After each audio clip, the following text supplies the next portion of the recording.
Samantala, ipinagtanggol ng ilang miyembro ng JBC si Chief Justice Maria Lourdes Sereno. Kaugnay ng umunoy nakuha niyang mababang marka sa psychological test. May hamon naman si Pangulong Noynoy Aquino sa bagong punong maestrado. Saksi si Jam Sisante.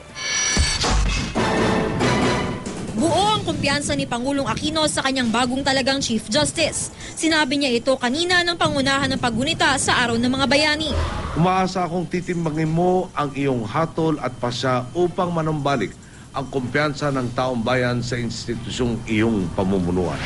Pero bago pa man maitalaga si Chief Justice Lourdes Sereno, may ulat na lumabas sa pahayagang Manila Times. Ayon daw sa kanilang source, mababa daw ang nakuhang marka ni Sereno sa psychological test na dinadaanan ng mga nominado sa pagka-Chief Justice.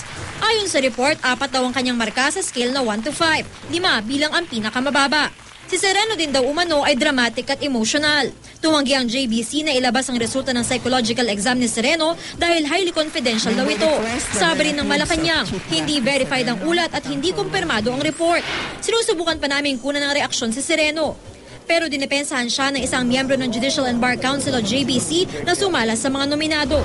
If you will ask me whether Justice Sereno, Chief Justice Sereno, passed or failed that test, okay, I can tell you that she did not fail, and that means she passed. Because if she failed, then we would not have included her in the shortlist. Sabi din ni Attorney Milagros Fernan Cayosa na miyembro rin ng JBC. Tiningnan daw ng Council ang psychiatric evaluation ng lahat ng kandidato sa pagka-Chief Justice.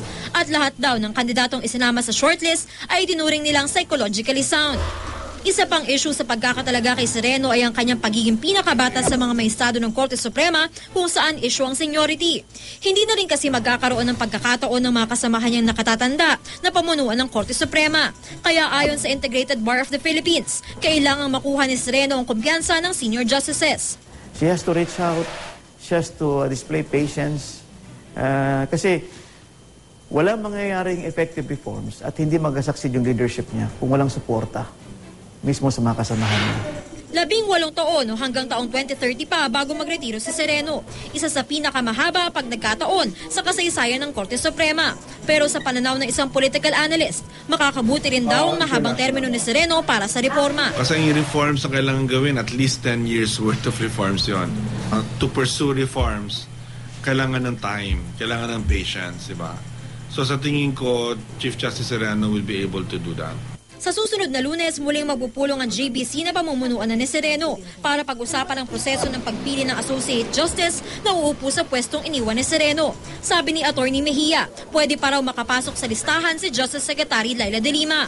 Na-disqualify noon si De Lima dahil sa mga nakabinbing disbarment case laban sa kanya. I think she can still apply, she can still be nominated.